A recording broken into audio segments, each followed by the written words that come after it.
తెలంగాణలో కాళేశ్వరం ప్రాజెక్టుపై జరుగుతున్న వివాదాల నేపథ్యంలో ఎమ్మెల్సీ అద్దంకి దయాకర్ తీవ్ర వ్యాఖ్యలు చేశారు. ఈటెల్ను కేసీఆర్ కావాలనే బీజేపీలోకి పంపించారా అని ఆరోపించారు. తప్పు చేసిన వారు ఎంతటి వారైనా సరే శిక్ష తప్పదని, కేసీఆర్ అమెరికా పారిపోవాలని చూస్తుంటున్నారని అన్నారు. విచారణ కమిషన్ శీలాన్ని శంకించాల్సిన అవసరం లేదన్నారు. తెలంగాణను కేసీఆర్ దొంగల దొడ్డిగా మార్చారంటూ మండిపడ్డారు. నాగార్జున సాగర్, శ్రీశైలం ప్రాజెక్టులో ఒక్క పిల్లర్ అయినా కూలిందా అని ప్రశ్నించిన ఆయన కన్నెపల్లె పంప్ హౌస్ ఎందుకు మునిగిందని నిలదీశారు. ఆరోపణ చేస్తున్నా ఈటెల్ రాజేందర్ గారిని కేసీఆర్ గారే ఉద్దేశపూర్వకంగా బీజేపీలకు పంపించిండ్రా? మరి ఆ రోజు అంత ప్రాధాన్యత ఉన్న అంశంలో, అంటే ఆయన ఫినాన్స్ మినిస్టర్ చేసిండు, ఇంకేదో మినిస్టర్ చేసిండు, హెల్త్ మినిస్టర్ కూడా చేసిండు.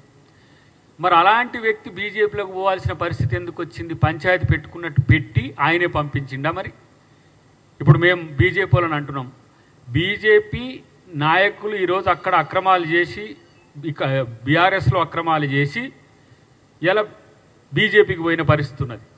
ఇలా మరి ఈటెల రాజేందర్ గారిని బీజేపీ కాపాడుతుందా, బీఆర్ఎస్ కాపాడుతుందా? రీడిజైన్లో కూడా లోపాలు ఉన్నాయని ఇలా ఎస్కలేషన్కు సంబంధించిన అంశాలు వస్తున్నాయి.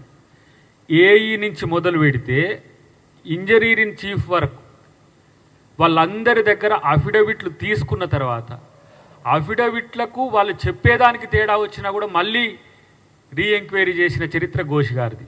వారి పారదర్శకత కానీ, వారి యొక్క కమిట్మెంట్ కానీ ఇలా మనం శంకించజాలం.